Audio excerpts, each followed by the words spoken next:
O my god, today is very hot day. ಸೊಸೆ, ನೀನು ಏನು ಹೇಳ್ತಿದ್ಯಾ?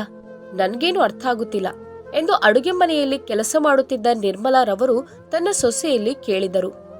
ಓ ಅತ್ತೆ, ನನ್ಗೆ ಮರೆತೇ ಹೋಗಿತ್ತು, ನಿಮ್ಗೆ ಇಂಗ್ಲಿಷ್ ಬರೋದಿಲ್ಲ ಅಂತ.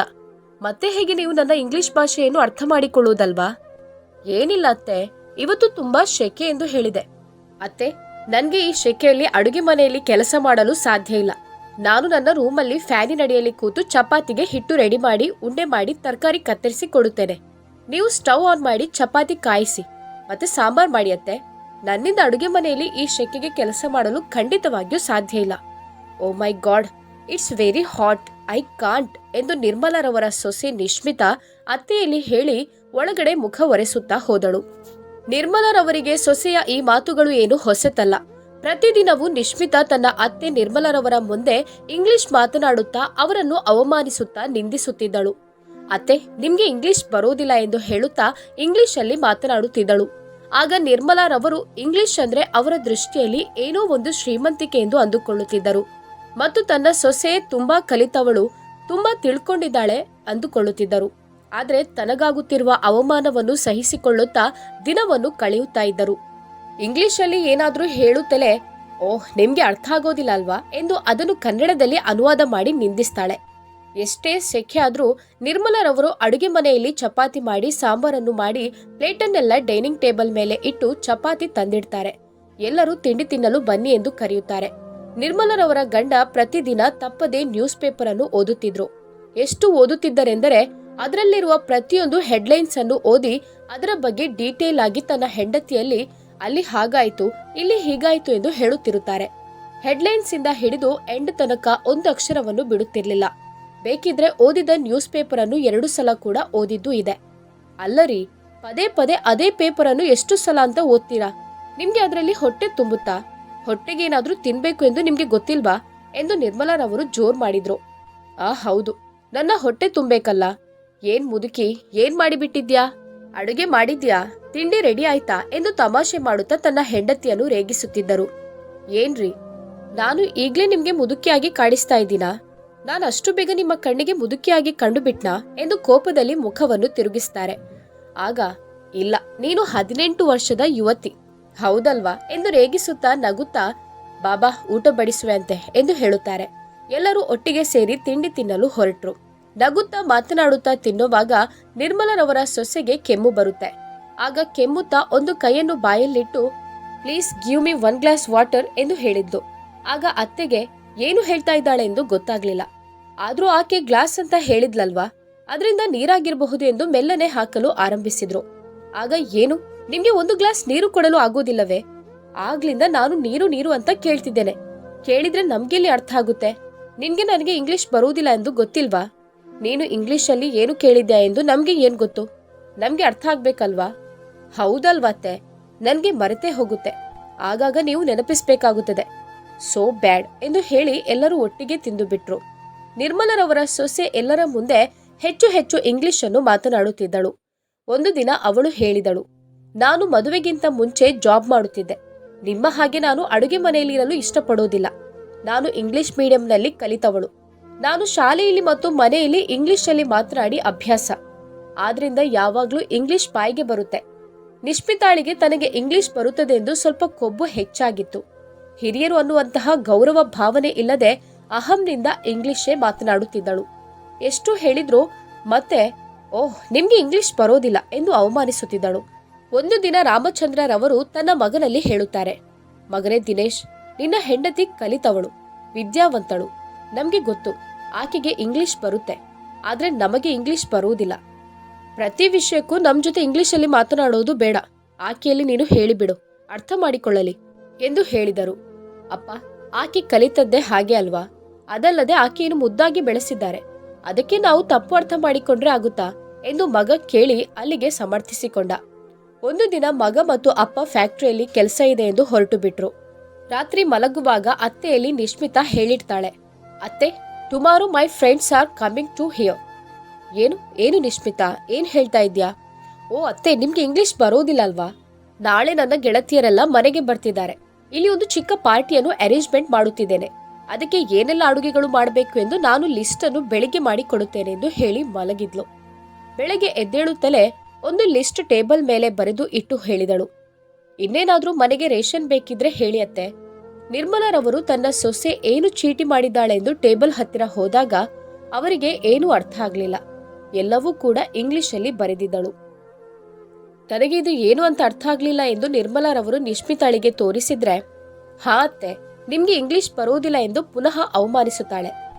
ಬೇಡ ಬೇಡ, ಅವಳತ್ರ ಹೋಗಿ ನಾನು ನಿಂದಿಸುವುದಕ್ಕಿಂತ ನಾನು ಅಂಗಡಿಯಲ್ಲಿ ಹೋಗಿ ಕೊಡುವುದೇ ಒಳ್ಳೆಯದು ಎಂದು ನೇರವಾಗಿ ಹೋಗಿ ಚೀಟಿಯನ್ನು ಕೊಟ್ಟು ಈ ಸಾಮಗ್ರಿಗಳನ್ನೆಲ್ಲ ಕೊಟ್ಟು ಬಿಡಪ್ಪ ಎಂದು ಹೇಳುತ್ತಾರೆ. ಚೀಟಿಯಲ್ಲಿ ಏನೆಲ್ಲ ಬರೆದಿದ್ದಾರೆ ಅದನ್ನೆಲ್ಲ ಕಟ್ಟಿಕೊಡುತ್ತಾರೆ ಅಂಗಡಿಯವರು. ಎಲ್ಲಾ ರೇಷನ್ಗಳನ್ನು ಮನೆಗೆ ತಂದು ಅಡುಗೆ ಮನೆಯಲ್ಲಿ ಇಡುತ್ತಾರೆ. ಆದ್ರೆ ಬೆಳಗ್ಗೆ ಗಂಟೆ 9 ಆದ್ರೂ ನಿರ್ಮಲರವರ ಸೊಸೆ ನಿಶ್ಮಿತಾ ಇನ್ನೂ ಏಳಿರ್ಲಿಲ್ಲ. ನಿರ್ಮಲರವರು ಸ್ನಾನ ಮಾಡಿ ದೇವರಿಗೆ ಪೂಜೆ ಸಲ್ಲಿಸಿ ಅಡುಗೆ ಕೋಣೆಗೆ ಹೋಗಿ ಎಲ್ಲಾ ತರಕಾರಿಗಳನ್ನು ಕತ್ತರಿಸಿ ರೆಡಿ ಮಾಡಿ ಇಟ್ಕೊಳ್ತಾರೆ. ಆದ್ರೆ ಸೊಸೆ ರೂಮಿನಿಂದ ಹೊರಗಡೆ ಬಂದಿರುವುದಿಲ್ಲ. ನಿರ್ಮಲರವರು ಸೊಸೆ ಏನು ಮಾಡುತ್ತಿದ್ದಾಳೆ ಎಂದು ನೋಡಲು ಒಳಗಡೆ ಬರುತ್ತಾರೆ. ಆಗ ಸೊಸೆ ಒಳ್ಳೆಯ ಬಟ್ಟೆಯನ್ನು ಧರಿಸಿ ಮೇಕಪ್ ಮಾಡ್ತಾ ಇರುತ್ತಾಳೆ. ರಾತ್ರಿ ಮಲಗುವಾಗ ಹೇಳಿದ್ದಳು, ಅಡುಗೆಯಲ್ಲಿ ತರತರಹದ ಅಡುಗೆಗಳನ್ನು ತಿಂಡಿ ತಿನಿಸುಗಳನ್ನು ಮಾಡಬೇಕು, ಪಾಯಸ ಮಾಡಬೇಕು, ಅದು ಮಾಡಬೇಕು, ಇದು ಮಾಡಬೇಕು. ಆದ್ರೆ ಇಷ್ಟೊತ್ತಾದ್ರೂ ಮೇಕಪ್ ಅವಳದ್ದು ಮುಗಿಯಲೇ ಇಲ್ಲ. ನಿರ್ಮಲರವರ ಕೆಲಸ ಎಲ್ಲ ಮುಗಿಯುತ್ತಲೇ ಬಂತು. ಆದ್ರೆ ಇವಳು ಹೊರಗಡೆ ಬರಲೇ ಇಲ್ಲ. ನಿರ್ಮಲರವರಿಗೆ ತುಂಬಾ ಸುಸ್ತಾಗುತ್ತೆ. ಒಂದು ಕಡೆಯಿಂದ ಬೇಸರನೂ ಆಗುತ್ತೆ. ಅಯ್ಯೋ, ನಂದೇನು ಕರ್ಮ ಎಂದು ಅಂದುಕೊಳ್ಳುತ್ತಾರೆ. ಆದ್ರೂ ಏನೂ ಮಾಡಲಾರದೆ ಸುಮ್ಮನಾಗಿ ಬಿಡ್ತಾರೆ. ಇನ್ನೇನು ಅಡುಗೆ ಕೆಲಸವೆಲ್ಲ ಮುಗಿಯುವಷ್ಟರಲ್ಲಿ ನಿಶ್ಮಿತಾ ಮೇಕಪ್ ಮಾಡಿ ಒಳ್ಳೆಯ ಬಟ್ಟೆಯನ್ನೆಲ್ಲ ಹಾಕಿ ಬಂದು, ಅತ್ತೆ ಸಾರಿ, ಐ ಆಮ್ ಸೋ ಲೇಟ್ ಎಂದು ಹೇಳುತ್ತಾ ನಾನೇನಾದ್ರೂ ಹೆಲ್ಪ್ ಮಾಡ್ಬೇಕಾ ಎಂದು ಕೇಳುತ್ತಾಳೆ. ಬೇಡಮ್ಮ, ನೀನು ಸಹಾಯ ಮಾಡ್ಬೇಕಿದ್ರೆ ಸ್ವಲ್ಪ ಬೇಗ ಬಂದು ಮಾಡ್ಬೇಕಿತ್ತು. ಒಳ್ಳೆಯ ಬಟ್ಟೆ ಮೇಕಪ್ ಎಲ್ಲ ಮಾಡಿದ ನಂತರ ನೀನು ಹೇಗೆ ಬಂದು ಅಡಿಗೆ ಕೆಲಸವನ್ನು ಮಾಡ್ತೀಯಾ? ಮಾಡಿದ್ರೂ ನಿನ್ನ ಬಟ್ಟೆಯಲ್ಲಿ ಕೊಳೆಯಾಗುತ್ತೆ. ಬೇಡ ಬೇಡ, ನೀನು ನಿನ್ನ ಕೆಲಸವನ್ನು ಮಾಡು ಎಂದು ಹೇಳಿದ್ರು. ಆಯ್ತು, ನನ್ನ ಎಲ್ಲಾ ಕೆಲಸಗಳು ಮುಗಿಯಿತು, ಗ್ಯಾಸ್ ಆಫ್ ಮಾಡಿದ್ರಾಯ್ತು ಎಂದಾಗ ಅದು ನಾನು ಮಾಡಿಬಿಡುತ್ತೇನೆ ಎಂದು ನಿಶ್ಮಿತಾ ಹೇಳ್ತಾಳೆ. ಇಲ್ಲಿ ಸ್ಲ್ಯಾಬ್ ಅನ್ನು ಸ್ವಲ್ಪ ಕ್ಲೀನ್ ಮಾಡಿದ್ರೆ ಆಯ್ತು, ನೀನು ಹೋಗು, ನಿನ್ನ ಕೆಲಸವನ್ನು ಮಾಡು ಎಂದು ಹೇಳಿದ್ರು. ನಿರ್ಮಲಾರವರು ಎಲ್ಲಾ ಕೆಲಸವನ್ನು ಮಾಡಿಟ್ಟು ತನ್ನ ಕೋಣೆಗೆ ಹೋಗಿ ಬೆಡ್ಡಲ್ಲಿ ಕೂತ್ಕೊಂಡ್ರು. ಅವರಿಗೆ ಬೆಳಗಿನಿಂದ ನಿಂತು ಕೆಲಸ ಮಾಡಿದುದ್ರಿಂದ ಕಾಲು ನೋವು, ಮಂಡಿ ನೋವು ಹೆಚ್ಚಾಗಿತ್ತು. ನಾನು ಮಾಡಬೇಕಾದ ಕೆಲಸವನ್ನು ಎಲ್ಲಾ ಮಾಡಿದೆ. ಇನ್ನು ಊಟ ತಿಂಡಿ ಬಡಿಸುವ ಕೆಲಸ, ಅದನ್ನು ಸೊಸೆ ಮಾಡಬಹುದು ಎಂದು ಅಂದುಕೊಂಡು ನಾನು ಸ್ವಲ್ಪ ಮಲಗಿ ವಿಶ್ರಾಂತಿ ತೆಗೆದುಕೊಳ್ಳುತ್ತೇನೆ ಎಂದು ಮಲಗಿದ್ರು. ಸ್ವಲ್ಪ ಹೊತ್ತಾದಾಗ ಹೊರಗಡೆಯಿಂದ ನಿಶ್ಮಿತಾಳ ಸ್ನೇಹಿತರ ನಗು, ಮಾತುಕತೆ, ತಮಾಷೆ ಕೇಳಿಸ್ತಿತ್ತು. ನಿರ್ಮಲಾರವರು ಮಲಗಿ ಅರ್ಧ ಗಂಟೆ ಆಗ್ಲಿಲ್ಲ. ಆಗಲೇ ಅತ್ತೆ ಅತ್ತೆ ಎಂದು ಕೂಗತೊಡಗಿದಳು. ಅಯ್ಯೋ ದೇವ್ರೆ, ನನ್ಗೆ ಈಗಾಗ್ಲೇ ತುಂಬಾ ಸುಸ್ತಾಗಿದೆ. ಇವಳು ನನ್ನನ್ನು ಯಾಕೆ ಕರೆಯುತ್ತಿದ್ದಾಳೆ ಎಂದು ಯೋಚಿಸುತ್ತಿರುವಾಗ ನಿಶ್ಮಿತಾ ನಿರ್ಮಲಾರವರ ಕೋಣೆ ಹತ್ತಿರ ಬಂದು, ಏನತ್ತೆ, ನನ್ನ ಫ್ರೆಂಡ್ಸ್ ಎಲ್ಲ ಬಂದಿರುವಾಗ ನೀವಿಲ್ಲಿ ಮಲಗಿಕೊಂಡಿದ್ದೀರಾ? ಅತ್ತೆ, ಅವರಿಗೆಲ್ಲ ಫ್ರಿಡ್ಜಲ್ಲಿ ಇಟ್ಟಿರುವ ಜ್ಯೂಸ್ ತಂದು ಕೊಡಿ ಎಂದಳು. ಮತ್ತೆ ಡೈನಿಂಗ್ ಟೇಬಲ್ ಅಲ್ಲಿ ಊಟದ ಅರೇಂಜ್ಮೆಂಟ್ ಮಾಡಿ ಇಡಿ ಎಂದು ಹೇಳಿ ಹೋದಳು. ನಿಶ್ಮಿತಾ ಅತ್ತೆಯಲ್ಲಿ ಸಿಹಿಯಾಗಿ ಮುದ್ದಾಗಿ ಮಾತನಾಡುತ್ತಾ, ಅತ್ತೆ, ನೀವು ನನ್ನ ಮುದ್ದು ಪ್ರೀತಿ ಅತ್ತೆ ಅಲ್ವಾ, ನೀವು ನನಗೆ ಎಷ್ಟು ಹೆಲ್ಪ್ ಮಾಡಿದ್ದೀರಾ ಎಂದು ತುಂಬಾ ಪ್ರೀತಿಯ ನಾಟಕ ಆಡುತ್ತಾಳೆ. ಯಾಕಂದ್ರೆ ನಿಶ್ಮಿತಾಳಿಗೆ ಗೊತ್ತಿತ್ತು ನನ್ನ ಅತ್ತೆಯಿಂದ ನಾನು ತುಂಬಾ ಕೆಲಸವನ್ನು ಮಾಡಿಸುವುದಕ್ಕೆ ಇದೆ ಎಂದು. ತುಂಬಾ ನೈಸ್ ಮಾಡಿ ಅತ್ತೆಯನ್ನು ಒಲಿಸಿಕೊಳ್ಳುತ್ತಾಳೆ. ನಿಶ್ಮಿತಾ ಚಾಲಾಕಿ ಹುಡುಗಿಯಾಗಿದ್ದಳು. ತನ್ನ ಅತ್ತೆಯಲ್ಲಿ ಅವರನ್ನು ಹೊಗಳಿ ಹೊಗಳಿ ಅಟ್ಟಕ್ಕೇರಿಸಿ ಎಲ್ಲಾ ಕೆಲಸವನ್ನು ಮಾಡಿಸಿಕೊಳ್ಳುತ್ತಿದ್ದಳು. ನಿಶ್ಮಿತಾ ಮನೆಯಲ್ಲಿ ಆ ದಿನ ಒಂದು ಚಮಚವನ್ನು ಕೂಡ ಈ ಕಡೆಯಿಂದ ಆ ಕಡೆಗೆ ಇಡುತ್ತಿರಲಿಲ್ಲ. ತನ್ನ ಗೆಳತಿಯರ ಎದುರು ಶೋ ಮಾಡುತ್ತಿದ್ದಳು. ನನ್ನ ಗೆಳತಿಯರಿಗೆ ಕೂಲ್ ಡ್ರಿಂಕ್ಸ್ ತಂದು ಕೊಡಿಯತ್ತೆ, ಗ್ಲಾಸ್ ಸೆಟ್ ಅನ್ನು ಅಲ್ಲಿ ಟ್ರೇಯಲ್ಲಿ ಇಟ್ಟಿದ್ದೇನೆ. ನಿರ್ಮಲರವರು ತನ್ನ ಸೊಸೆ ಆ ರೀತಿ ಪ್ರೀತಿಯಿಂದ ಹೇಳುವಾಗ ನನಗೆ ಕೂಡ್ತಾ ಇಲ್ಲ ಎಂದು ಹೇಳಲು ಆಗದೆ ಸರಿಯಮ್ಮ ಎಂದು ಹೇಳಿದ್ರು. ಫ್ರಿಡ್ಜಲ್ಲಿದ್ದ ಜ್ಯೂಸ್ ಅನ್ನು ತೆಗೆದು ಗ್ಲಾಸಿಗೆ ಹಾಕಿ ಟ್ರೇ ಅಲ್ಲಿ ತೆಗೆದುಕೊಂಡು ಹೊರಗಡೆ ಹೋಗಿ ನಗುತ್ತಾ ತೆಗೆದುಕೊಳ್ಳಿ ಕುಡೀರಿ ಎಂದು ಹೇಳಿದ್ರು. ಆಗ ನಿಶ್ಮಿತಾ ತನ್ನ ಫ್ರೆಂಡ್ಸ್ ಅಲ್ಲಿ, dear friends, this is my mother in law. She is very innocent mother. She don't know anything in the kitchen work. I am done this work my self. I know all recipes. ಅಂದ್ರೆ ಅತ್ತೆಗೆ ಏನು ಅಡುಗೆ ಕೆಲಸ ಬರೋದಿಲ್ಲ, ಎಲ್ಲಾ ಕೆಲಸವನ್ನು ನಾನೇ ಮಾಡಿಟ್ಟಿದ್ದೇನೆ ಎಂದು ತನ್ನ ಗೆಳತಿಯರಲ್ಲಿ ಹೇಳುತ್ತಿದ್ದಾಳೆ. ನಿಶ್ಮಿತಾ ಪ್ರತಿಯೊಂದು ತಿಂಡಿಗಳಿಗೆ ಕೈ ತೋರಿಸುತ್ತಾ ಅದು ನಾನ್ ಮಾಡಿದ್ದು, ಅದು ಹೀಗೆ ಮಾಡಿದ್ದು ಎಂದೆಲ್ಲ ಸುಳ್ಳು ಹೇಳುತ್ತಿದ್ದಳು. ಅದು ಅಲ್ಲದೆ ನಾನು ಬೆಳಗ್ಗೆ 5 ಗಂಟೆಗೆ ಎದ್ದು ಎಲ್ಲಾ ಕೆಲಸವನ್ನು ಮಾಡಿ ಮುಗಿಸಿದ್ದೇನೆ ಎಂದು ಬೇರೆ ಸುಳ್ಳು ಹೇಳುತ್ತಿದ್ದಳು. ಆದ್ರೆ ನಿರ್ಮಲಾರವರಿಗೆ ತನ್ನ ಸೊಸೆ ಅವರಲ್ಲಿ ಏನು ಹೇಳುತ್ತಿದ್ದಾಳೆ ಎಂದು ಅರ್ಥನೇ ಆಗ್ಲಿಲ್ಲ. ಹೇಗೆ ಮಾಡಿದೆ, ಯಾವಾಗ ಕಲಿತೆ ಎಂದೆಲ್ಲ ಹೊಗಳುತ್ತಿದ್ದರು, ಕೇಳುತ್ತಿದ್ದರು. ಆವಾಗ ಒಬ್ಬಳು ಗೆಳತಿ ಕನ್ನಡದಲ್ಲಿ ಮಾತನಾಡಿದಳು. ನಿಜವಾಗ್ಲೂ ನಿಶ್ಮಿತಾ, ಈ ತಿಂಡಿಯನ್ನು ನೀನೇ ಮಾಡಿದ್ಯಾ? ರುಚಿಯಾಗಿದೆ. ನನ್ಗೆ ಇದನ್ನು ನಂಬಲೇ ಸಾಧ್ಯವಾಗ್ತಾ ಇಲ್ಲ. ಎಷ್ಟು ರುಚಿಯಾಗಿದೆ ಕಣೆ, ಹೇಗೆ ಮಾಡಿದೆ ಎಂದೆಲ್ಲ ಹೊಗಳುತ್ತಿದ್ದಳು. ಇದನ್ನು ಕೇಳಿದ ನಿರ್ಮಲಾರವರು, ತಿಂಡಿಯನ್ನೆಲ್ಲ ನಾನು ಮಾಡಿದ್ದು, ಯಾಕೆ ಅವಳನ್ನು ಹೊಗಳುತ್ತಿದ್ದಾಳೆ ಎಂದು ಯೋಚಿಸಿದ್ರು. ಆಗ ನಿರ್ಮಲಾರವರಿಗೆ ಅರ್ಥ ಆಯ್ತು. ಓಹೋ, ಇಂಗ್ಲಿಷಲ್ಲಿ ಮಾತನಾಡಿ ನನಗೆ ಅರ್ಥ ಆಗೋದಿಲ್ಲ ಅಂತ ಏನೋ ಸುಳ್ಳು ಹೇಳಿ ಹೊಗಳಿಕೆಯನ್ನು ಪಡೆಯುತ್ತಿದ್ದಾಳೆ. ನಾನು ಬೆಳಗ್ಗಿನಿಂದ ಎದ್ದು ಕಷ್ಟಪಟ್ಟದ್ದನ್ನು ಅವರಿಗೆ ಹೇಳಲೇ ಇಲ್ಲ. ಸೊಸೆಯ ಚಾಲಾಕಿತನವನ್ನು ಅರ್ಥ ಮಾಡಿಕೊಂಡ್ರು. ಜ್ಯೂಸ್ ಕುಡಿದಾದ ನಂತರ ನಿರ್ಮಲಾರವರು ಗ್ಲಾಸನ್ನೆಲ್ಲ ಒಳಗಡೆ ತಗೊಂಡು ಹೋಗುತ್ತಿರುವಾಗ, ಹಿಂದುಗಡೆಯಲ್ಲಿ ಪ್ರತಿದಿನ ನಿನ್ನ ಅತ್ತೆ ಮನೆಯಲ್ಲಿ ಸೀರೆ ಉಡ್ತಾರಾ? She is always wear sari. She is look like a maid. ಅಂದ್ರೆ ಅವರು ಯಾವಾಗ್ಲೂ ಸೀರೆನೇ ಉಟ್ಕೊಳ್ತಾರೆ ಮತ್ತು ಕೆಲಸದಾಳುವಿನಂತೆ ಕಾಣುತ್ತಾರೆ. ಹೌದು ಡಿಯರ್, ನಾನು ಅವರ ಹತ್ರ ಎಷ್ಟು ಸಲ ಹೇಳಿದ್ದೇನೆ, ನೀವು ಸೀರೆಯನ್ನು ಉಟ್ಕೊಳ್ಬೇಡಿ, ಸೂಟನ್ನು ಹಾಕ್ಬೇಕು. ಆದ್ರೆ ಅವರು ಓಲ್ಡ್ ಫ್ಯಾಷನ್ನ ಹೆಂಗಸು, ಮಾಡರ್ನ್ ಆಗಿರೋದಕ್ಕೆ ಇಷ್ಟನೇ ಪಡೋದಿಲ್ಲ. ಹಾಗೇನೆ ಯಾವಾಗ ನೋಡಿದ್ರು ಕೆಲಸದ ಆಳು ಹಾಗೆ ಕಾಣ್ತಾರೆ. ಅವರಿಗೆ ಅರ್ಥ ಆಗೋದಿಲ್ಲ ಅಂತ ಇಂಗ್ಲಿಷಲ್ಲಿ ತನ್ನ ಗೆಳತಿಯರಿಗೆ ಹೇಳ್ತಾಳೆ. ಆಗ ಆಕೆಯ ಗೆಳತಿಯರೆಲ್ಲ ಕಿಲಕಿಲ ಎಂದು ನಗಾಡುತ್ತಾರೆ. ನಿರ್ಮಲಾರವರಿಗೆ ಅಷ್ಟೇನು ಮೀರಿದ ವಯಸ್ಸಾಗಿರ್ಲಿಲ್ಲ. ತನ್ನ ಬೋಧಾವಸ್ಥೆಯಲ್ಲಿ ಇದ್ರೂ ನಿಶ್ಮಿತಾಳ ಗೆಳತಿಯರು ಕಿಲಕಿಲನೆ ನಗುವಾಗ ಅವರಿಗೆ ತನ್ನನ್ನು ಹಿಂದಿನಿಂದ ತಮಾಷೆ ಮಾಡಿ ನಗುತ್ತಿದ್ದಾರೇನು. ನನ್ನ ಸೊಸೆ ಅವರ ಹತ್ರ ಇಂಗ್ಲಿಷಲ್ಲಿ ಹೇಳಿ ನನ್ನನ್ನು ಅವಮಾನಿಸಿರ್ಬೇಕು, ಅದಕ್ಕೆ ನನ್ನನ್ನು ಅಪಹಾಸ್ಯ ಮಾಡುತ್ತಿದ್ದಾರೆ ಎಂದು ಅರ್ಥವಾಯಿತು. ಆ ದಿನ ಅವರಿಗೆ ತುಂಬಾ ಬೇಸರವಾಯಿತು. ನಿಶ್ಮಿತಾಳ ಗೆಳತಿಯರೆಲ್ಲ ತಿಂದು ತೇಗಿ ನಗಾಡಿ ಹರಟೆ ಹೊಡೆದು ಹೋದ್ರು. ಮತ್ತೆ ಮನೆ ಕೆಲಸವನ್ನೆಲ್ಲ ನಿರ್ಮಲಾರವರೇ ಮಾಡಿದ್ರು. ಅತ್ತೆ, ನಾನು ಈಗ ಬರುತ್ತೇನೆ ಎಂದು ಕೋಣೆಗೆ ಹೋದವಳು ಅಲ್ಲೇ ನಿದ್ದೆ ಮಾಡಿ ಬಿಟ್ಟಿದ್ದಳು. ನಿರ್ಮಲಾರವರಿಗೆ ಸುಸ್ತು ತಡೆಯಲಿಕ್ಕೆ ಆಗ್ತಾ ಇರಲಿಲ್ಲ. ಎಲ್ಲಾ ಪಾತ್ರೆಗಳನ್ನು ತೊಳೆದು ಸ್ವಚ್ಛ ಮಾಡಿ ಹೋಗಿ ಯೋಚಿಸ್ತಾ ಮಲಗ್ತಾರೆ. ತನ್ನ ಸೊಸೆ ನನಗೆ ಇಂಗ್ಲಿಷ್ ಬರುವುದಿಲ್ಲ ಎಂದು ಹೇಳಿ ಎಲ್ಲರ ಮುಂದೆ ನನ್ನನ್ನು ಅವಮಾನ ಮಾಡಿ ನಗ್ತಾಳಲ್ವಾ, ನಾನ್ ಯಾಕೆ ಇಂಗ್ಲಿಷ್ ಕಲಿಯಲಿಲ್ಲ, ನನ್ಗೆ ಯಾಕೆ ಇಂಗ್ಲಿಷ್ ಕಲಿಸಲಿಲ್ಲ ಎಂದು ಯೋಚಿಸ್ತಿದ್ದಾರೆ.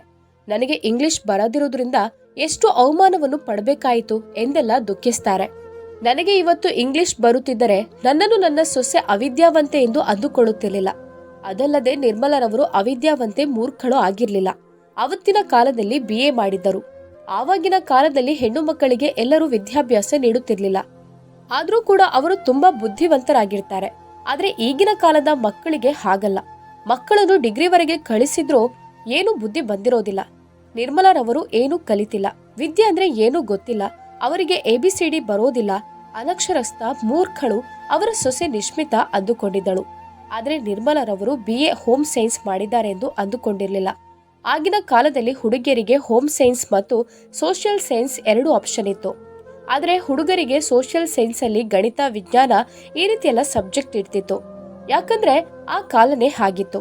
ನಮ್ಮ ಭಾರತ ಪುರುಷ ಪ್ರಧಾನ ದೇಶವಾಗಿದ್ದು ಹೆಚ್ಚು ಆದ್ಯತೆಯನ್ನು ಪುರುಷರಿಗೆ ನೀಡ್ತಾ ಬಂದಿತ್ತು.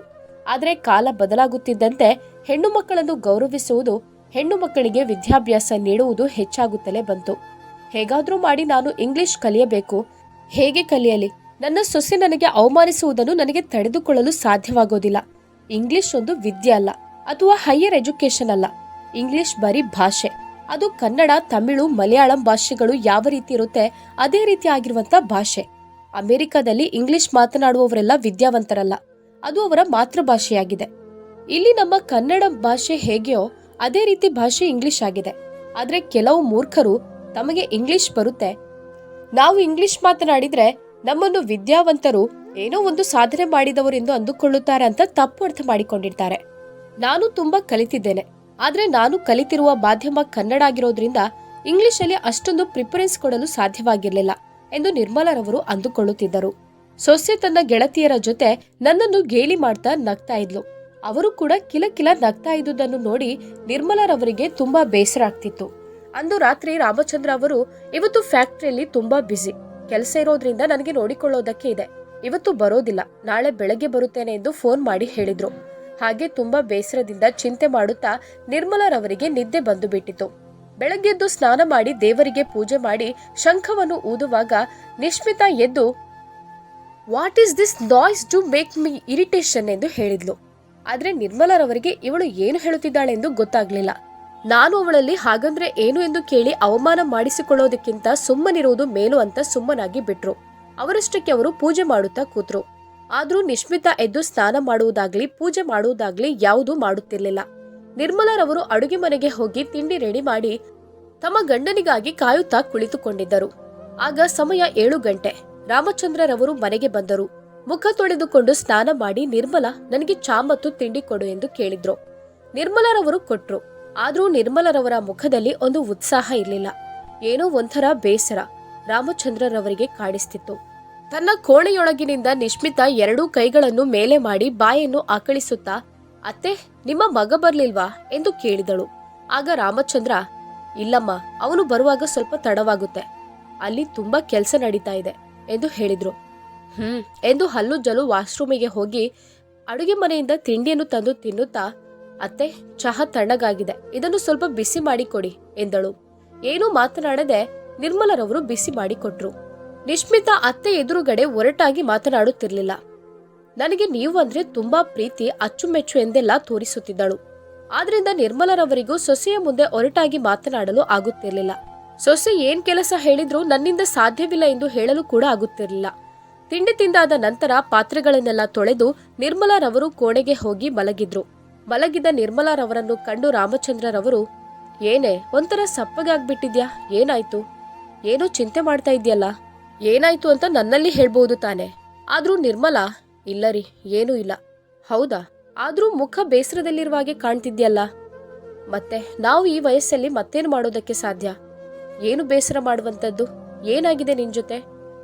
ನಾನಿಲ್ವಾ ಎಂದು ರಾಮಚಂದ್ರರವರು ಕೇಳಿದ್ರು. ಸುಮ್ನೆ ಒಂಟಿಯಾಗಿ ನೀನು ಬೇಸರ ಮಾಡ್ತಾ ಇರ್ಬೇಡ. ನೀನು ಯಾಕೋ ಚಿಂತಿಸ್ತಿದ್ಯಾ? ನಿನ್ನಲ್ಲಿ ಯಾಕೆ ಉತ್ಸಾಹ ಕಡಿಮೆಯಾಗಿದೆ ಅಂತ ನನ್ನಲ್ಲಿ ನೀನು ಹೇಳ್ಬೋದು ತಾನೆ? ಏನೂ ಇಲ್ಲ ಅಂದಾಗ ರಾಮಚಂದ್ರರವರಿಗೆ ಬೇಸರ ಆಯ್ತು. ಓಹೋ, ಮೇಡಮ್ ಈಗ ನನ್ನನ್ನು ಬೇರೆಯವನು ಅಂತ ಅಂದುಕೊಂಡಿದ್ದೀರಲ್ವಾ? ನಿಮ್ಮ ಯಾವುದೇ ಭಾವನೆಗಳನ್ನು ನನ್ನ ಜೊತೆ ಹೇಳ್ಬಾರ್ದು ಅಂತ ತೀರ್ಮಾನ ತಗೊಂಡಿದ್ದೀರಾ ಎಂದು ಕೋಪದಲ್ಲಿ ಕೇಳಿದ್ರು.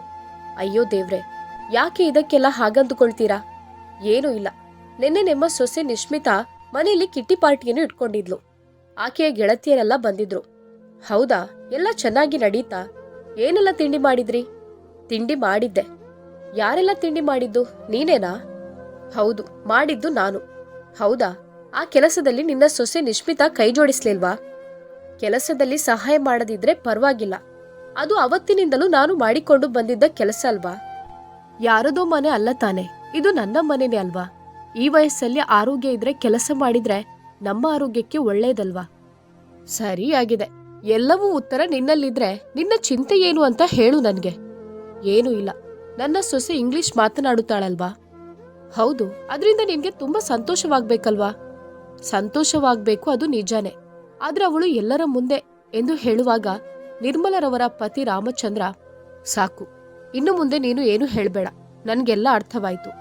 ರಾಮಚಂದ್ರರವರಿಗೆ ಗೊತ್ತಿತ್ತು, ನಿಶ್ಮಿತಾ ಆಗಾಗ ತನ್ನ ಇಂಗ್ಲಿಷ್ ಅನ್ನು ಮಾತನಾಡಿ ಅತ್ತೆಯನ್ನು ಅವಮಾನಿಸುತ್ತಾಳೆ, ನಿಂದಿಸುತ್ತಾಳೆ. ಅದು ಅವಳ ಮಾಮೂಲು ಸ್ವಭಾವವಾಗಿತ್ತು. ನನ್ನಿಂದ ಅವರಿಗೆ ಬೇಸರವಾಗುತ್ತಿದೆ ಎಂದು ಗೊತ್ತಾದ್ರೂ ಬೇಕೆಂದೇ ಮಾಡುತ್ತಿದ್ದಳು. ಅದಕ್ಕೆ ನೀನು ಯಾಕೆ ಬೇಸರ ಮಾಡುತ್ತೀಯಾ? ಆಕೆಯದ್ದು ಇದೇನು ಮೊದಲ? ಪ್ರತಿದಿನ ಅವಳದ್ದು ಇದ್ದದ್ದೇ ಅಲ್ವಾ? ಮದುವೆ ಆದಾಗಿನಿಂದ ಇವತ್ತಿನವರೆಗೂ ತನ್ನ ಇಂಗ್ಲಿಷ್ ಅನ್ನು ಹಿಡಿದು ಆಟ ಆಡ್ತಿದ್ದಾಳೆ. ಇಂಗ್ಲಿಷ್ ಅಂದ್ರೆ ಏನು ದೊಡ್ಡ ಸಾಧನೆ ಅಂತ ಅನ್ಕೊಂಡಿದ್ದಾಳೆ. ಅದು ಕೇವಲ ಒಂದು ಭಾಷೆ ಅಷ್ಟೇ. ಯಾರಿಗ್ ಬೇಕಾದ್ರೂ ಕಲಿಯಬಹುದು, ಯಾರು ಬೇಕಾದ್ರೂ ಮಾತನಾಡಬಹುದು. ಇಂಗ್ಲಿಷ್ ಭಾಷೆ ಕೆಲವು ಭಿಕ್ಷುಕರಿಗೂ ಗೊತ್ತಿರುತ್ತೆ. ಅದರಲ್ಲಿ ದೊಡ್ಡ ಮಹಾವಿಷಯ ಏನಿದೆ? ಹೌದಲ್ವೇನ್ರಿ? ನನ್ಗೆ ಇಂಗ್ಲಿಷ್ ಕಲಿಯಬೇಕು. ಕಲಿತ್ರೆ ಆಯ್ತಪ್ಪ ಎಂದು ರಾಮಚಂದ್ರ ಸರಾಗವಾಗಿ ಹೇಳಿಬಿಟ್ರು. ಹೌದು, ಕಲಿಯುವುದಾದ್ರೂ ಹೇಗೆ? ನಿನ್ಗೆ ಕಲಿಬೇಕು ಅಂತ ಮನಸ್ಸಿರುವಾಗ ಅದು ಹೇಗಾದ್ರೂ ಕಲಿಯೋಕೆ ಆಗುತ್ತೆ. ಅಲ್ಲರಿ, ನಾನು ಈ ವಯಸ್ಸಲ್ಲಿ ಇಂಗ್ಲಿಷ್ ಕಲಿಯುತ್ತಿದ್ದೇನೆ ಎಂದು ಯಾರಿಗಾದ್ರೂ ಗೊತ್ತಾದ್ರೆ ಅವರು ನನ್ನನ್ನು ನೋಡಿ ತಮಾಷೆ ಮಾಡ್ಲಿಕ್ಕಿಲ್ವಾ? ಈ ಮುದುಕಿಗೆ ಈ ವಯಸ್ಸಲ್ಲಿ ಇಂಗ್ಲಿಷ್ ಬೇಕಾ ಅಂತ ಕೇಳಲಿಕ್ಕಿಲ್ವಾ? ಸೊಸೆ ಮತ್ತು ಮಗ ಗೊತ್ತಾದ್ರೆ ಏನ್ ಹೇಳ್ಬಹುದು? ನೋಡು ನಿರ್ಮಲಾ, ಕಲಿಕೆ ಅನ್ನೋದಕ್ಕೆ ವಯಸ್ಸಿಲ್ಲ. ಅದು ನಮ್ಮ ಸ್ವತಂತ್ರ ಹಕ್ಕು. ಯಾರಿಗ್ ಬೇಕಾದ್ರೂ ಯಾವಾಗ ಬೇಕಾದ್ರೂ ಏನ್ ಬೇಕಾದ್ರೂ ಮನಸ್ಸಿದ್ರೆ ಕಲಿಯಬಹುದು, ಸಾಧಿಸಬಹುದು. ಆದ್ರೆ ಅದರಲ್ಲಿ ನಮ್ಗೆ ಛಲ ಇರ್ಬೇಕಷ್ಟೆ. ನಿನ್ಗೆ ಈಗ ಕಲಿಯಬೇಕೆಂಬ ಹುಮ್ಮಸ್ಸಿದಲ್ವಾ? ನಾನಿಲ್ಲಿ ಎಲ್ಲಾದ್ರೂ ಇಂಗ್ಲಿಷ್ ಸ್ಪೀಕಿಂಗ್ ಕೋರ್ಸ್ ಇದೆಯಾ ಎಂದು ನೋಡುತ್ತೇನೆ. ಸರಿ, ಆದ್ರೆ ನಾನು ಇಂಗ್ಲಿಷ್ ಕೋರ್ಸ್ ಮಾಡುವುದನ್ನು ಅಂದ್ರೆ ಇಂಗ್ಲಿಷ್ ಕಲಿಯೋದನ್ನು ನನ್ನ ಸೊಸೆ ಆಗ್ಲಿ ಮಗನಿಗಾಗ್ಲಿ ಗೊತ್ತು ಮಾಡಬಾರ್ದು. ಅವರಿಗೆ ಗೊತ್ತಾಗದ ರೀತಿಯಲ್ಲಿ ನಾನು ಹೇಗೆ ಇಂಗ್ಲಿಷ್ ಕಲಿಯಲು ಕ್ಲಾಸಿಗೆ ಹೋಗ್ಬೇಕು? ಸರಿ, ನಾನು ಇವತ್ತು ಸಂಜೆ ಹೋಗಿ ಎಲ್ಲಿ ಇಂಗ್ಲಿಷ್ ಕೋರ್ಸ್ ಅನ್ನು ಕಲಿಸಿಕೊಡುತ್ತಾರೆ, ಎಷ್ಟು ಟೈಮಿಂಗ್ಸ್ ಎಂದೆಲ್ಲ ಕೇಳಿ ಮಾಹಿತಿ ತಿಳ್ಕೊಂಡು ಬರ್ತೇನೆ ಎಂದು ಹೇಳಿದ್ರು. ಆ ದಿನ ನಿರ್ಮಲರವರ ಮುಖದಲ್ಲಿ ಸಂತೋಷದ ಕಲೆ ಎದ್ದು ಕಾಣುತ್ತಿತ್ತು. ಬೇಗ ಬೇಗ ತನ್ನ ಮನೆ ಕೆಲಸವನ್ನೆಲ್ಲ ಮಾಡಿ ಬಟ್ಟೆ ತೊಳೆದು ಒಣಗಲು ಹಾಕಿದ್ರು. ರಾಮಚಂದ್ರರವರಿಗೆ ರಾತ್ರಿ ನಿದ್ದೆ ಇಲ್ಲದ ಕಾರಣ ತಿಂಡಿ ತಿಂದು ಮಲಗಿದವರು 3 ಗಂಟೆಗೆ ಎದ್ದು ಪುನಃ ಸ್ನಾನ ಮಾಡಿ, ನಿರ್ಮಲಾ, ನನಗೆ ಊಟ ಬೇಡ, ನನಗೆ ಚಹಾ ಮಾಡಿಕೊಡು ಎಂದು ಹೇಳಿದ್ರು. ನಿರ್ಮಲರವರು ಚಹಾದ ಜೊತೆ ಕೇಸರಿ ಬಾತ್ ಕೂಡ ಮಾಡಿಕೊಟ್ರು. ಆಗ ರಾಮಚಂದ್ರರವರು it is very tasty and delicious food ಎಂದು ಹೇಳಿದ್ರು. ಆಗ ನಿರ್ಮಲರವರು ಏನ್ರಿ ಎಂದು ಅವರ ಬೆನ್ನಿಗೆ ಒಂದು ತಮಾಷೆಯಾಗಿ ಮೆಲ್ಲನೆ ಹೊಡೆದ್ರು. ಅಲ್ಲಿ ಆಗ ನಿಶ್ಮಿತಾ ಇರಲಿಲ್ಲ. ನಿರ್ಮಲರವರಿಗೆ ನಾನು ಇಂಗ್ಲಿಷ್ ಕಲಿಯುವವರೆಗೆ ನಿಶ್ಮಿತಾಳಿಗೆ ನಾನು ಇಂಗ್ಲಿಷ್ ಕಲಿಯುವುದು ಗೊತ್ತಾಗ್ಲೇಬಾರ್ದು ಎಂದು ಅದಕ್ಕೆ ತನ್ನ ಪತಿಯಲ್ಲಿ ಹೇಳ್ತಾರೆ. ಸರಿ ಸರಿ, ನಾನು ಕೆಲವೊಂದು ಸೆಂಟೆನ್ಸ್ಗಳನ್ನು ನಿನ್ನ ಜೊತೆ ರೂಮಲ್ಲಿ ಮಾತ್ರ ಮಾತನಾಡುತ್ತೇನೆ, ಆಗಬಹುದಲ್ವಾ ಎಂದು ನಗುತ್ತಾ ಕೇಳಿದ್ರು. ಸರಿರಿ, ಈಗ ಹೋಗಿ ಮಾಹಿತಿ ತಿಳ್ಕೊಂಡು ಬನ್ನಿ ಎಂದು ತನ್ನ ಗಂಡನನ್ನು ಕಳುಹಿಸಿದ್ರು. ಸಂಜೆ ನಿಶ್ಮಿತಾ ತನ್ನ ಅತ್ತೆಯಲ್ಲಿ ಕೇಳುತ್ತಾಳೆ, dear mother in law, please give me 1 cup of tea ಎಂದು ಟೀ ಎಂದು ಹೇಳಿದ್ದನ್ನು ಅರ್ಥೈಸಿ ನಿರ್ಮಲರವರು ಚಹಾ ಕೊಟ್ರು. ಥ್ಯಾಂಕ್ ಯು ಸೋ ಮಚ್ ಎಂದು ಹೇಳಿದಳು. ಅದಕ್ಕೇನು ಉತ್ತರಿಸದೆ ನಗುತ್ತಾ ಒಳಗೆ ಹೋದ್ರು. ನಿಶ್ಮಿತಾಳಿಗೆ ಇದು ತನ್ನ ಅತ್ತೆ, ತಾನು ಅತ್ತೆಯಲ್ಲಿ ಗೌರವ ಭಾವದಿಂದ ನಡೆದುಕೊಳ್ಳಬೇಕು ಎಂಬ ಪ್ರಜ್ಞೆ ಇರಲಿಲ್ಲ. ಸಾಯಂಕಾಲ 6 ಗಂಟೆ ಆಗುವಾಗ ರಾಮಚಂದ್ರರವರು ಮನೆಗೆ ಬಂದ್ರು. ಆಗ ಅವರು ಹೇಳಿದ್ರು, ನಾನು ಇಂಗ್ಲಿಷ್ ಸ್ಪೀಕಿಂಗ್ ಕೋರ್ಸ್ ಎಲ್ಲಿದೆ ಎಂದು ತಿಳಿದುಕೊಂಡು ಬಂದೆ. ನಾವು ದೇವಸ್ಥಾನಕ್ಕೆ ಹೋಗುತ್ತೇವೆ ಅಲ್ವಾ, ಅದರ ಪಕ್ಕದಲ್ಲಿಯೇ ದೊಡ್ಡದಾದ ಒಂದು ಬಿಲ್ಡಿಂಗ್ ಇದೆ ತಾನೆ, ಅದರಲ್ಲಿ 2nd ಫ್ಲೋರ್ ಅಲ್ಲಿ ಇಂಗ್ಲಿಷ್ ಸ್ಪೀಕಿಂಗ್ ಕೋರ್ಸ್ ಕ್ಲಾಸ್ ನಡೆಯುತ್ತೆ. ಬೆಳಗ್ಗೆ 8 ಗಂಟೆಯಿಂದ ರಾತ್ರಿ 8 ಗಂಟೆಯ ತನಕ ತರಗತಿ ನಡೆಯುತ್ತೆ. ನಾವು 2 ಗಂಟೆಯ ಕ್ಲಾಸಿಗೆ ಅಲ್ಲಿ ಕೂತ್ಕೊಳ್ಬೇಕು. ಸಮಯವನ್ನು ಆಯ್ಕೆ ಮಾಡುವುದು ನಮಗೆ ಬಿಟ್ಟದ್ದು. ಅಲ್ಲ ರೀ, ನಾವು 2 ಗಂಟೆಯಲ್ಲಿ ಕುಳಿತುಕೊಳ್ಬೇಕಲ್ವಾ, ಆಗ ಇವರಿಗೆ ಗೊತ್ತಾಗೋದಿಲ್ವಾ? ನಾವು ಸ್ಪೀಕಿಂಗ್ ಕೋರ್ಸ್ ಹೋಗೋದು ಇವರಿಗೆ ಹೇಳಲೇಬಾರ್ದು. ಅದಕ್ಕೆ ಯಾಕೆ ನೀನು ಟೆನ್ಷನ್ ಮಾಡ್ತೀಯಾ? ಅದರ ಬಗ್ಗೆ ನೀನು ಯೋಚನೆ ಮಾಡಬೇಡ. ನಮ್ಮ ಮಗ ಫ್ಯಾಕ್ಟ್ರಿಯಿಂದ ಪ್ರತಿದಿನಾನು 8 ಗಂಟೆಗೆ ಬರ್ತಾನೆ. ನಿಶ್ಮಿತಾ ಊಟ ಮಾಡಿದ ನಂತರ 1 ಗಂಟೆ ನಿರಂತರವಾಗಿ ಫೋನಲ್ಲಿ ಮಾತನಾಡ್ತಿರ್ತಾಳೆ. ನಂತರ 2 ಗಂಟೆಯಿಂದ 4 ಗಂಟೆ ತನಕ ಮಲಗ್ತಾಳೆ. ನಾವು ದೇವಸ್ಥಾನಕ್ಕೆ ಎಂದು ಹೇಳಿ ಒಟ್ಟಿಗೆ ಹೋಗೋಣ. 1 ಗಂಟೆ ದೇವಸ್ಥಾನದಲ್ಲಿ 2 ಗಂಟೆಯ ತರಗತಿ ಸೇರಿಕೊಳ್ಳುವ. 2 ಗಂಟೆಯಿಂದ 4 ಗಂಟೆಯ ತನಕ ಕ್ಲಾಸ್ಗಳು ನಡೆಯುತ್ತೆ. ಅಲ್ಲರಿ, ನಾವು ಮಧ್ಯಾಹ್ನ ಹೋಗಿ ದೇವಸ್ಥಾನದಲ್ಲಿ ಕುಳಿತುಕೊಳ್ಳೋದಾ? ನಾವು ಮನುಷ್ಯರಿಗೆ ಬೇಕಾಗಿ ಪೂಜೆ ಮಾಡಲು ಹೋಗೋದಲ್ಲ. ದೇವರು ಯಾವಾಗ್ಲೂ ಇರುತ್ತಾನೆ. ಯಾವ ಸಮಯದಲ್ಲಿ ಹೋಗಿ ನಾವು ದೇವರಲ್ಲಿ ಕೇಳಿದ್ರೂ ಆತ ನಮ್ಗೆ ಉತ್ತರವನ್ನು ನೀಡಬಹುದು. ನೀನು ಹೆಚ್ಚು ಚಿಂತೆ ಮಾಡಬೇಡ. ನಾಳೆಯಿಂದ ತರಗತಿಗೆ ಹೊರಡಬೇಕು ಅಷ್ಟೇ. ನಿರ್ಮಲರವರಿಗೆ ಸಂತೋಷ ತಡೆಯಲು ಆಗ್ತಾ ಇರಲಿಲ್ಲ. ತುಂಬಾ ಆಸಕ್ತಿಯಿಂದ 2 ಪುಸ್ತಕವನ್ನು, ಪೆನ್ನನ್ನು ಒಂದು ಕವರಲ್ಲಿ ಹಿಡಿದುಕೊಂಡು ಮರುದಿನ ಗಂಡನ ಜೊತೆ ಹೋಗುತ್ತಾರೆ. ಆದ್ರೆ ಸೊಸೆಗೆ ಯಾವ ಮಾಹಿತಿನೂ ಗೊತ್ತಾಗೋದಿಲ್ಲ. ಹೀಗೆ ನಿರಂತರವಾಗಿ 2 ತಿಂಗಳು ಕ್ಲಾಸಿಗೆ ಹೋದ ನಂತರ ನಮ್ಮ ಎದುರಿಗೆ ಯಾರಾದ್ರೂ ಇಂಗ್ಲಿಷ್ ಮಾತನಾಡಿದ್ರೆ ಎಲ್ಲವೂ ಅರ್ಥ ಆಗ್ತಿತ್ತು. ನಿರ್ಮಲಾರವರು ಇಂಗ್ಲಿಷ್ ಮಾತನಾಡುತ್ತಿದ್ದರು. ಕೆಲವೊಂದು ಗ್ರಾಮರ್ಗಳು ಮಿಸ್ಟೇಕ್ ಆಗ್ತಿತ್ತು. ಪ್ರತಿದಿನ ಬಂದು ಕನ್ನಡಿಯ ಮುಂದೆ ನಿಂತು ಮಾತನಾಡುತ್ತಿದ್ದರು. Daily practice ಮಾಡುತ್ತಿದ್ರು. ರಾಮಚಂದ್ರರವರು ತನ್ನ ಪತ್ನಿಯಲ್ಲಿ ಪ್ರತಿದಿನ ಹೋಗುವಾಗ ಬರುವಾಗ ಇಂಗ್ಲಿಷೇ ಮಾತನಾಡುತ್ತಾ ಹೋಗುತ್ತಿದ್ರು. ಹೀಗೆ ನಿರಂತರವಾದ ಪ್ರಾಕ್ಟೀಸ್ ಇಂದ 3 ತಿಂಗಳು ಕಲಿಯುವಾಗ ಪರ್ಫೆಕ್ಟ್ ಆದ ಇಂಗ್ಲಿಷ್ ಮಾತನಾಡಲು ನಿರ್ಮಲಾರವರು ಕಲಿತರು. ಸ್ಪಷ್ಟವಾಗಿ ನಾನು ಎಲ್ಲವನ್ನು ಚೆನ್ನಾಗಿ ಅರ್ಥ ಮಾಡಿಕೊಳ್ಳುತ್ತೇನೆ ಅನ್ನುವಂತಹ ಸಂತೋಷ ಅವರಲ್ಲಿ ಎದ್ದು ಕಾಣುತ್ತಿತ್ತು. 4 ತಿಂಗಳಾದ ನಂತರ ಒಂದು ದಿನ ತನ್ನ ಸೊಸೆ ನಿಶ್ಮಿತಾ ಪುನಃ ಮನೆಯಲ್ಲಿ ಕಿಟ್ಟಿ ಪಾರ್ಟಿಯನ್ನು ಇಡುತ್ತಿದ್ದೇನೆಂದು ಹೇಳುತ್ತಾಳೆ. ನಿಶ್ಮಿತಾ ಮಾತ್ರ ಪಾರ್ಟಿಯನ್ನು ಇಡುತ್ತಿರಲಿಲ್ಲ. ಅವಳ ಗೆಳತಿ ಎಲ್ಲರೂ ಒಬ್ಬೊಬ್ಬರಾಗಿ ಅವರವರ ಮನೆಯಲ್ಲಿ ಪಾರ್ಟಿಗಳನ್ನು ಅರೇಂಜ್ಮೆಂಟ್ ಮಾಡುತ್ತಿದ್ದರು. ಅವರ ಫ್ರೆಂಡ್ಸ್ ಇದ್ದ ಒಂದು ಗ್ರೂಪ್ ಇತ್ತು. ಅದರಲ್ಲಿ ವಾಟ್ಸ್ಆಪ್ ಗ್ರೂಪ್ ಅದು ಇದು ಎಂದು ಬೇರೆ ಬೇರೆ ಪ್ರೋಗ್ರಾಮ್ಸ್ಗಳನ್ನು ಮಾಡುತ್ತಿದ್ದರು. ಈ ಸಲ ಬರೀ ಪಾರ್ಟಿಯಲ್ಲ, ಕೆಲವು ಗೇಮ್ಸ್ಗಳನ್ನು ಕೂಡ ನಾವು ಅರೇಂಜ್ಮೆಂಟ್ ಮಾಡಿದ್ದೇವೆ ಎಂದು ಅತ್ತೆಯಲ್ಲಿ ಹೇಳಿದ್ರು. ನಿಶ್ಮಿತಾ ಅಂದುಕೊಂಡಿದ್ದಳು, ಈ ಗೇಮ್ಸಿಗೂ ಕೂಡ ನಾನು ಅತ್ತೆಯಲ್ಲಿ ಎಲ್ಲಾ ಕೆಲಸ ಮಾಡಿಸುತ್ತೇನೆ. ಹಿಂದಿನ ಸಲ ಮಾಡಿದ ಪುಟ್ಟ ಐಟಂ ಬದಲಾಗಿ ಬೇರೆ ರೀತಿಯ ವೆರೈಟಿ ಫುಡ್ ಅನ್ನು ಮಾಡುವ ಎಂದು ಅತ್ತೆಯಲ್ಲಿ ಚೀಟಿ ಕೊಡುತ್ತಾಳೆ. ಅತ್ತೆ, ಈ ಲಿಸ್ಟ್ ಅಲ್ಲಿರುವ ರೇಷನ್ ಅನ್ನು ನೀವು ಅಂಗಡಿಗೆ ಹೋಗಿ ತನ್ನಿ ಎಂದು ನೀಡಿದಳು. ಏನೂ ಮಾತನಾಡದೆ ಎಲ್ಲಾ ರೇಷನ್ ಅನ್ನು ಮನೆಗೆ ತಂದಿಟ್ಟರು. ಮರುದಿನ ಬೆಳಗ್ಗೆ ಎದ್ದು ತನ್ನ ಸೊಸೆಯನ್ನು ನೀನು ಕೂಡ ಕೆಲಸದಲ್ಲಿ ಸಹಾಯ ಮಾಡುಬಾ ಎಂದು ಕರೆದರು. ಸರಿ ಅತ್ತೆ, ನಾನು ಬರುತ್ತೇನೆ, 1 ನಿಮಿಷ ಎಂದು ಹೋದವಳು ಅರ್ಧ ಗಂಟೆ ತನಕ ಹೊರಗಡೆ ಬರಲೇ ಇಲ್ಲ. ಪುನಃ ಹೋಗಿ ಕರೆದರು. ನಿಶ್ಮಿತಾ, ಏನ್ ಮಾಡ್ತಾ ಇದ್ಯಾ? ಮತ್ತೆ ನೀನು ಡ್ರೆಸ್ ಮಾಡ್ಕೋ, ನಾನು ತಲೆ ಬಾಚಿ ಬರುತ್ತೇನೆಂದು ಹೇಳಿದಳು. ಈಗ ಬರಬಹುದು ಎಂದು ನಿರ್ಮಲಾರವರು ಅಡುಗೆ ಕೆಲಸವನ್ನು ಮಾಡುತ್ತಿದ್ದರು. ಅರ್ಧ ಅಡುಗೆ ಕೆಲಸ ಆಯಿತು. ಆದ್ರೂ ನಿಶ್ಮಿತಾ ಅಡುಗೆ ಮನೆಗೆ ಬರಲೇ ಇಲ್ಲ. ಪುನಃ ಹೋಗಿ, ಏನಮ್ಮ, ಏನ್ ಮಾಡ್ತಾ ಇದ್ಯಾ? ತಲೆ ಬಾಚಿ ಇನ್ನೂ ಕೂಡ ಆಗ್ಲಿಲ್ವಾ? ಬೇಗ ಬಾ, ಈಗ ನಿನ್ನ ಗೆಳತಿಯರೆಲ್ಲ ಬರುವ ಸಮಯ ಆಯ್ತು. ನೀನು ಜ್ಯೂಸ್ ಆದ್ರೂ ಮಾಡು ಎಂದು ಹೇಳಿದ್ರು. ಓಕೆ ಅತ್ತೆ, ನಾನು ಬರುತ್ತೇನೆ. ಆದ್ರೆ ನನ್ಗೆ ಯಾಕೋ ಸ್ವಲ್ಪ ತಲೆ ತಿರುಗ್ತಾ ಇದೆ. ರಾತ್ರಿ ಮಲಗುವಾಗ ಸ್ವಲ್ಪ ತಡವಾಗಿದೆ. ನಾನೀಗ ಒಂದು 5 ನಿಮಿಷ ಮಲಗಿ ಬರುತ್ತೇನೆ ಎಂದು ಹೇಳಿದ ನಿಶ್ಮಿತಾ ಅಡುಗೆ ಕೆಲಸ ಎಲ್ಲ ಮುಗಿದಾದ್ಮೇಲೆ ಮೆಲ್ಲನೆ ಎದ್ದು ಬೆಡ್ಡಲ್ಲಿ ಕುಳಿತುಕೊಂಡು ಅತ್ತೆ ಎಂದು ಕರೆದಳು. ಅತ್ತೆ, ಐ ಆಮ್ ಸೋ ಸಾರಿ. ನನಗೆ ಇವತ್ತೇ ಹೀಗೆ ಆಗುತ್ತೆ ಅಂತ ಅಂದುಕೊಂಡಿರ್ಲಿಲ್ಲ. ಈ ರೀತಿ ಸುಸ್ತಾಗುತ್ತಿದ್ದರೆ ನಾನು ಈ ಪಾರ್ಟಿ ಮಾಡುತ್ತಾನೆ ಇರಲಿಲ್ಲ. ನಿಮ್ಗೆ ಕಷ್ಟ ಆಯ್ತಲ್ವಾ ಎಂದು ಎಮೋಷನಲ್ ಆಗಿ ಮಾತನಾಡಿದ್ಲು. ಸರಿ ಎಂದು ನಿರ್ಮಲಾ ಹೇಳಿದಾಗ, ಅತ್ತೆ ನನಗೆ ಒಂದು ಗ್ಲಾಸ್ ನೀರು ಕೊಡಿ ಎಂದು ಕೇಳಿದಳು. ನಿರ್ಮಲಾರವರು ಅಯ್ಯೋ ಪಾಪ ಎಂದು ನೀರು ಕೊಟ್ಟರು. ನಿರ್ಮಲಾರವರಿಗೆ ಅರ್ಥನೇ ಆಗ್ಲಿಲ್ಲ, ತನ್ನ ಸೊಸೆ ಕೆಲಸವನ್ನು ತಪ್ಪಿಸಲು ಈ ರೀತಿ ನಾಟಕವಾಡುತ್ತಿದ್ದಾಳೆ ಅಂತ. ಈಗ ಗೆಳತಿಯರೆಲ್ಲ ಬಂದರು. ಆಗ ನಿಶ್ಮಿತಾ ಸಂತೋಷದಿಂದ ಕುಣಿದಾಡುತ್ತಾ ಓಡಾಡುತ್ತಾ ಬಹಳ ಉತ್ಸುಕತೆಯಿಂದ ಇದ್ದಳು. ಯಾವ ಸಂಕಟನೂ ಇರ್ಲಿಲ್ಲ, ಏನೂ ಇರ್ಲಿಲ್ಲ. ಓಹೋ, ಈಗ ಹೇಗೆ ಹುಷಾರಾಗಿದ್ದಾಳೆ, ಎಲ್ಲವೂ ನಾಟಕ ಅಂತ ಅಂದುಕೊಂಡ್ರು. ಅತ್ತೆ, ಇವರಿಗೆಲ್ಲ ಜ್ಯೂಸ್ ಕೊಡಿ ಎಂದು ಅಲ್ಲಿಂದ ಕರೆದು ಆರ್ಡರ್ ಮಾಡಿದಳು. ಬಂದವರೆಲ್ಲ ನಿರ್ಮಲಾರವರು ತಂದುಕೊಟ್ಟ ಜ್ಯೂಸ್ ಅನ್ನು ಕುಡಿದರು.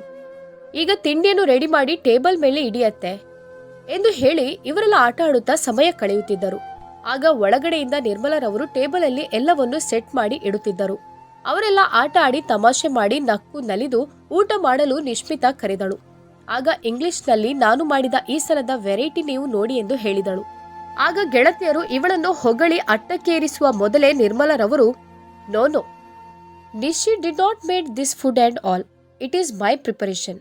ಇದು ಮೊದಲ ಸಲ ಅಲ್ಲ, ಹಿಂದಿನ ಸಲ ನೀವು ಇಲ್ಲಿಗೆ ಪಾರ್ಟಿಗೆ ಬಂದಿದ್ರಲ್ವಾ, ಆಗ್ಲೂ ಕೂಡ ನಾನೇ ಈ ಫುಡ್ ಅನ್ನು ಮಾಡಿದ್ದೆ. ಆದ್ರೆ ನಿಶಿ ನಿಮ್ಮಲ್ಲಿ ಸುಳ್ಳು ಹೇಳಿದಾಳೆ, ಇಂಗ್ಲಿಷ್ ಅಲ್ಲಿ ಹೇಳಿಬಿಟ್ರು. ಇದನ್ನು ಕೇಳಿ ನಿಶ್ಮಿತಾಳ ಕಾಲು ನೆಲದಲ್ಲಿ ಕುಸಿದು ಬೀಳುವ ಹಾಗೆ ಆಯ್ತು. ಏನತ್ತೆ, ನಿಮ್ಗೆ ಇಂಗ್ಲಿಷ್ ಬರುತ್ತಾ? ಆದ್ರೆ ನನ್ನಲ್ಲಿ ಯಾಕೆ ಮೊದ್ಲೇ ಹೇಳಿಲ್ಲ ನಿಮ್ಗೆ ಇಂಗ್ಲಿಷ್ ಬರುತ್ತೆ ಅಂತ? ನಿಶ್ಮಿತಾ ಗೆಳತಿಯರೆಲ್ಲ ಕಣ್ಣನ್ನು ಬಿಟ್ಟು ಬಿಡದೆ ನಿರ್ಮಲಾರವರನ್ನೇ ಬಾಯಿ ತೆರೆದು ನೋಡಿದ್ರು. ಈ ವಯಸ್ಸಲ್ಲಿ ಇಷ್ಟು ಚೆನ್ನಾಗಿ ಇಂಗ್ಲಿಷ್ ಮಾತನಾಡುತ್ತಾರಲ್ವಾ, ನಾವು ಹಿಂದಿನ ಸಲ ಪಾರ್ಟಿಗೆ ಬಂದಾಗ ಇವರನ್ನು ಏನೆಲ್ಲ ಅಂದಿದ್ದೇವೆ, ಆಗ ಇವರಿಗೆ ಗೊತ್ತಾಗ್ಲಿಲ್ವಾ, ಇವರಿಗೆ ಎಲ್ಲವನ್ನೂ ಕೇಳಿ ಸುಮ್ಮನಾಗಿ ಬಿಟ್ಟಿದ್ರು ಎಂದು ಆಕೆಯ ಗೆಳತಿಯರೆಲ್ಲ ಅಂದುಕೊಳ್ಳುತ್ತಿದ್ದರು. ಆದ್ರೆ ನಿಶ್ಮಿತಾಳಿಗೆ ತಾನು ತನ್ನ ಅತ್ತೆಯನ್ನು ಎಲ್ಲರ ಮುಂದೆ ಇಂಗ್ಲಿಷಲ್ಲಿ ಹೇಳಿ ಅವಮಾನಿಸಿದ್ದೆ, ಅದು ನನ್ನ ಅತ್ತೆಗೆ ಅರ್ಥವಾಗಿರಬಹುದು. ನಾನು ನನ್ನ ಅತ್ತೆಯನ್ನು ತುಂಬಾ ಚೆನ್ನಾಗಿ ಪ್ರೀತಿಯಿಂದ ನೋಡಿಕೊಳ್ಳುತ್ತೇನೆ ಎಂಬ ನಾಟಕವನ್ನು ಆಡಿದ್ದು ನನ್ನ ಅತ್ತೆಗೂ ಗೊತ್ತಾಗಿರಬಹುದು ಎಂದೆಲ್ಲ ಯೋಚಿಸುತ್ತಾ ಟೆನ್ಷನ್ ಆದ್ಲು. ಪಾರ್ಟಿಗೆ ಬಂದವರೆಲ್ಲ ಊಟ ಮಾಡಿ ಇಂಗ್ಲಿಷಲ್ಲಿ ಅತ್ತೆ ಜೊತೆ ಮಾತನಾಡುತ್ತಾ ಹೊರಟು ಹೋದ್ರು. ಅವರು ಹೋದ ನಂತರ ನಿಶ್ಮಿತಾ ತನ್ನ ಅತ್ತೆ ಹತ್ತಿರ ಬಂದು, ಅತ್ತೆ, ನೀವು ಯಾವಾಗ ಇಂಗ್ಲಿಷ್ ಕಲಿತೀರಿ? ಇದಕ್ಕಿಂತ ಮುಂಚೆ ನನ್ನಲ್ಲಿ ಯಾಕೆ ಇಂಗ್ಲಿಷ್ ಮಾತನಾಡ್ಲಿಲ್ಲ, ಯಾಕೆ ಹೇಳಿಲ್ಲ ಎಂದು ಕೇಳಿದಳು. ನೋಡು ಮಗಳೇ, ನಾವು ಯಾವತ್ತೂ ನಮ್ಗೆ ಏನೋ ಗೊತ್ತಿದೆ, ನಾವು ಏನೋ ಒಂದು ಸಾಧನೆ ಮಾಡಿದ್ದೇವೆ ಎಂದು ನಮಗೆ ಗೊತ್ತಿಲ್ಲದವರನ್ನು ಕೀಳು ಭಾವನೆಯಿಂದ ನೋಡಬಾರ್ದು. ನಮ್ಮಲ್ಲಿರುವ ಪ್ರತಿಭೆಯನ್ನು ನಾವು ಒಳ್ಳೆಯ ರೀತಿಯಲ್ಲಿ ಉಪಯೋಗಿಸಿಕೊಳ್ಬೇಕು ವಿನಃ ಅದನ್ನು ದುರುಪಯೋಗ ಪಡಿಸಬಾರ್ದು. ನಾವು ಎಷ್ಟೇ ವಿದ್ಯಾವಂತರಾಗಿದ್ದರೂ, ಎಷ್ಟೇ ಮೇಲ್ಮಟ್ಟಕ್ಕೆ ಬೆಳೆದಿದ್ದರೂ ನಾವು ನಮ್ಮಲ್ಲಿರುವ ಒಳ್ಳೆಯತನವನ್ನು ಮರೆಯಬಾರ್ದು. ನೀನೇನಂದ್ಕೊಂಡಿದ್ದೆ? ಇಂಗ್ಲಿಷ್ ಅನ್ನೋದು ಏನೋ ಒಂದು ಸಾಧನೆ ಮಾಡಿದ ಒಂದು ಭಾಷೆಯಾಗಿದೆ. ನನ್ನನ್ನು ಯಾರೂ ಕೂಡ ಮೆಟ್ಟಿ ಮೇಲಕ್ಕೆ ಹೋಗಲು ಸಾಧ್ಯವಿಲ್ಲ ಅಂತ ನಿನ್ನ ಮನಸ್ಸಲ್ಲಿತ್ತು. ಅದರಿಂದ ನೀನೇನ್ ಮಾಡಿದೆ? ಇಂಗ್ಲಿಷ್ ಎಂಬ ಭಾಷೆಯನ್ನು ಇಟ್ಕೊಂಡು ನನ್ನನ್ನು ಎಲ್ಲರ ಮುಂದೆ ಅವಮಾನಿಸಿದೆ. ಆ ಅವಮಾನ ನನ್ನ ಬದಲಾವಣೆಗೆ ಕಾರಣವಾಯಿತು.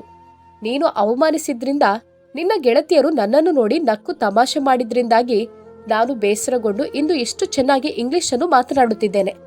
ಅಂದ್ರೆ ಅತ್ತೆ, ನಾನು ನನ್ನ ಗಂಡನ ಸಹಾಯದಿಂದ, ಅಂದ್ರೆ ನಿನ್ನ ಮಾವನ ಸಹಾಯದಿಂದ ಇಂಗ್ಲಿಷ್ ಸ್ಪೀಕಿಂಗ್ ಕೋರ್ಸ್ಗೆ ಸೇರಿ ಇಂಗ್ಲಿಷ್ ಅನ್ನು ಚೆನ್ನಾಗಿ ಕಲಿತೆ. ಈಗ ನಾನು ಪರ್ಫೆಕ್ಟ್ ಆಗಿ ಇಂಗ್ಲಿಷ್ ಅನ್ನು ಮಾತನಾಡುತ್ತೇನೆ. ಇಂಗ್ಲಿಷ್ ಅನ್ನು ಮನಸ್ಸಿದ್ರೆ ಯಾರು ಬೇಕಾದ್ರೂ ಕಲಿಯಬಹುದು, ಅದು ಬರೀ ಭಾಷೆ ಅಷ್ಟೇ. ಆಗ ನಾಚಿಕೆಯಾಗಿ ನಿಶ್ಮಿತಾ ತಲೆಯನ್ನು ತಗ್ಗಿಸಿ, ಅತ್ತೆ, ನನ್ನಿಂದ ನಿಮ್ಗೆ ತುಂಬಾ ಬೇಸರವಾಗಿದೆ, ನನ್ನನ್ನು ಕ್ಷಮಿಸಿ ಎಂದು ಕಾಲಿಗೆ ಬಿದ್ದು ಬಿಟ್ಟಳು. ಮತ್ತೆ ಯಾವತ್ತೂ ಕೂಡ ಅತ್ತೆ ಮುಂದೆ ಅವಮಾನಿಸಲು ಹೋಗ್ಲಿಲ್ಲ. ಇಬ್ಬರು ಸ್ಪಷ್ಟವಾಗಿ ಕನ್ನಡ ಮಾತನಾಡುತ್ತಾ ಮನೆಯಲ್ಲಿ ಸಮಯ ಕಳೆಯುತ್ತಿದ್ದರು. ಇಂಗ್ಲಿಷ್ ಭಾಷೆ ಅನ್ನೋದು ನಮಗೆ ಬೇಕು, ಆದ್ರೆ ನಮ್ಮ ಮಾತೃಭಾಷೆಯನ್ನು ಯಾವತ್ತೂ ನಾವು ಮರೆಯಬಾರದು. ಅದರ ಬಗ್ಗೆ ನಾವು ಹೆಮ್ಮೆ ಪಡಬೇಕು ಮತ್ತು ಗೌರವವನ್ನು ಸಲ್ಲಿಸಬೇಕು. ಈ ಕಥೆ ನಿಮಗೆ ಇಷ್ಟ ಆಗಿದ್ದಲ್ಲಿ ಲೈಕ್ ಮಾಡಿ, ಶೇರ್ ಮಾಡಿ, ಸಬ್ಸ್ಕ್ರೈಬ್ ಮಾಡಿ, ಕಾಮೆಂಟ್ ಮೂಲಕ ನಿಮ್ಮ ಅಭಿಪ್ರಾಯವನ್ನು ನಮಗೆ ತಿಳಿಸಿ. ಧನ್ಯವಾದಗಳು.